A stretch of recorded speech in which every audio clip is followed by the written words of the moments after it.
Olá pessoal, vamos começar mais um Farofa Crítica Aperitivo. Hoje é dia 5 de maio de 2020. Estamos aí já entrando 47º dia de quarentena e nós estamos vendo os casos do coronavírus aumentando.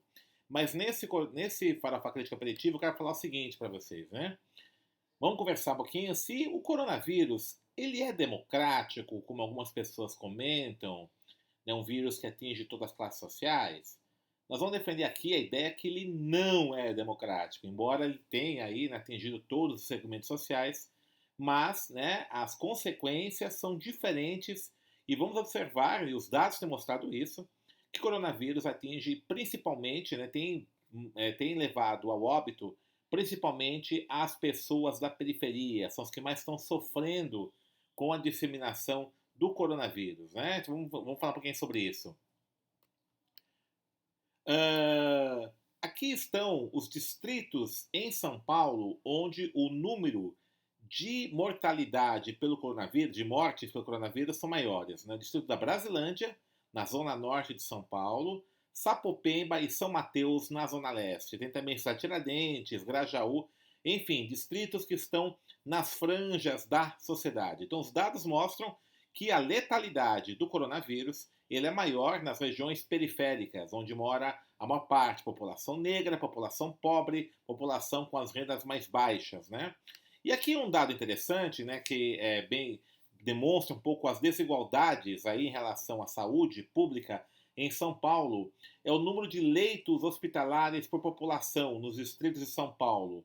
Então aí nós temos o mapa de São Paulo e observem, as áreas mais escuras são aquelas que têm o maior número de leitos hospitalares por 1.000 pessoas, né? E as áreas mais claras são as que têm menos leito por 1.000 pessoas. Então observem vocês a concentração de leitos hospitalares, tanto os leitos hospitalares gerais como de UTIs, nas regiões centrais de São Paulo e uma carência maior de leitos nas regiões periféricas. Evidentemente, esse é um dos dados, né, um dos indicadores que mostram porque essa diferença na letalidade do coronavírus junto às populações periféricas, né? Mas há outras questões importantes, né, que além da questão do acesso aos equipamentos de saúde, como por exemplo esse aqui, né? A gente fala muito das medidas de prevenção ao coronavírus. Acho que essa questão é bastante já disseminada, né? O isolamento social, a importância da higienização, lavar as mãos, né, toda vez que sai, ficar em casa, tudo isso. Mas vamos ver se é possível, de fato, se cumprir essas medidas de prevenção depende única e exclusivamente dos comportamentos das pessoas. Será que as condições das pessoas são as mesmas para que elas possam, a partir da sua consciência, cumprir essas medidas necessárias para a prevenção do coronavírus? Né? Por exemplo, como pensar isolamento social em pessoas que residem em moradias precárias, como por exemplo aqui uma imagem da favela de Paraisópolis. Né? Nós temos várias dessas nas periferias, né? Moradias precárias, moradias aí que famílias de 7, 8 pessoas residem em moradias com 2, 3 cômodos. Né? Então, como você pensar isolamento social, distanciamento social para famílias que vivem nessas condições?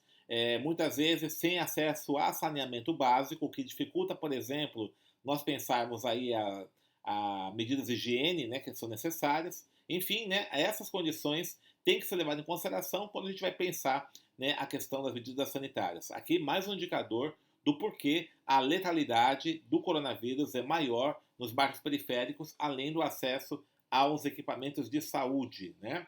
Como nós pensarmos também, né, ficar em casa, isolamento social é importante para a maior parte da população das periferias que trabalha no mercado informal, né? Aquele tipo de mercado que se você não trabalha, não ganha nada. Né? Então, uma parte da população da periferia trabalha como um camelô, diarista, enfim. Nesse mercado informal, no qual, se você não for trabalhar, né, aplicativos de mototáxi e tal, se você não trabalhar, você não recebe. Então, aí você fica a opção. Ou você corre o risco de se contaminar com coronavírus e até morrer, ou você morre de fome. Como fazer isso, então, numa situação como essa? Quero lembrar que muitos dos políticos que hoje estão tendo aparentemente uma postura correta de defender o isolamento social, quarentena, como por exemplo o governador de São Paulo, o prefeito da cidade de São Paulo, políticos aí, né, da centro-direita, que até criticam as posturas do presidente da República,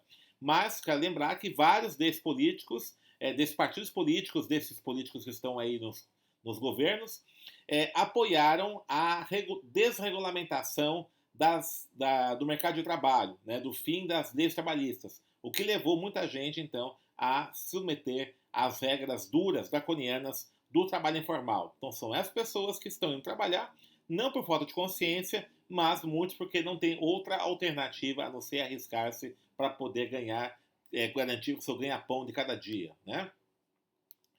E outra coisa, né? Isolamento social pode significar também para muitas mulheres, né, o risco de sofrer feminicídio e violência doméstica. Aqui uma matéria, né, do portal G1 mostrando o aumento dos casos de violência contra a mulher durante a quarentena, né? Então isso é uma coisa muito séria que demonstra que por mais que nós tivéssemos aprovado aí a Lei Maria da Penha e outras coisas, a ausência de políticas públicas mais eficazes de combate à violência doméstica, de combate ao feminicídio, tem levado a essa mulher também ainda ter o risco de, se não ter a sua vida ceifada, né, pelo coronavírus, ter sua vida arriscada pela violência aí, doméstica dos seus maridos. Aqui um caso importante, seríssimo, que é o aumento dos casos de violência contra a mulher durante a quarentena, né?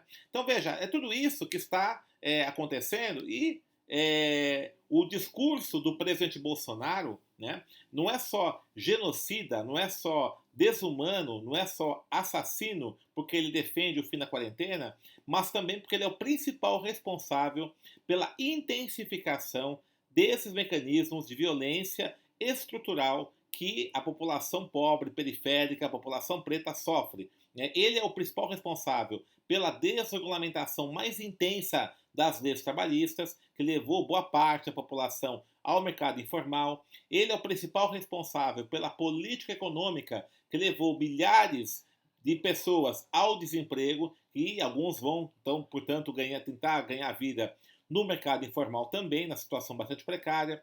Ele é o responsável pelo fim dos programas sociais, que levaram muitas pessoas a engrossar ainda mais ao cenário aí das periferias, das favelas, né?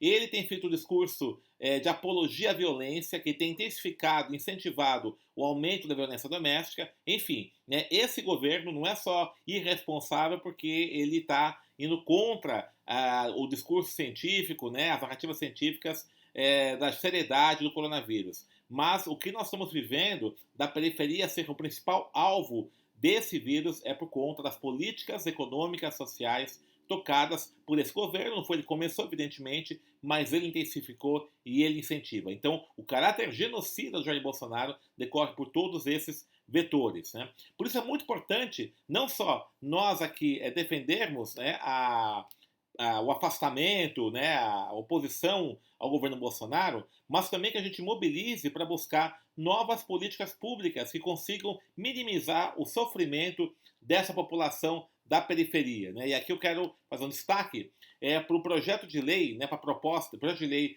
254/2020, que cria o Cartão Família Paulista, um projeto que foi elaborado pelo co-deputado da bancada ativista Jesus dos Santos, está em tramitação na Assembleia e existe aí um abaixo-assinado para que se crie essa política pública, que é um complemento ao auxílio emergencial já aprovado, né, a nível federal, que está tendo muitos problemas, inclusive, né, de acesso, mas aí, né, um complemento a partir de uma política pública estadual, né, está em tramitação na Assembleia Legislativa de São Paulo, para que isso então seja aprovado. E é importante, né, para quem não é de São Paulo, do estado de São Paulo, que também busque aí seus parlamentares estaduais para que se criem políticas públicas também nos seus estados. Então é importante, eu queria deixar esse recado aqui, que o coronavírus ele não é democrático, o coronavírus tem matado principalmente pessoas negras, homens negros, mulheres negras, pessoas da periferia, por conta, e isso evidencia as desigualdades brutais, as desigualdades estruturais que vivemos no Brasil e que têm sido intensificadas pelo atual governo. Tá? Um abraço, até a próxima, e o Farofa Crítica Aperitivo vai continuar então aqui comentando os dados importantes. Estamos também aí vendo a possibilidade de retomar o Farofa Crítica Entrevista a partir de entrevistas online. Então aguarde aí os avisos no nosso canal. E avise os amigos, inscreva-se no nosso canal, fale para os amigos para a gente poder então aumentar ainda mais a nossa rede de contatos. Valeu, pessoal, um abraço.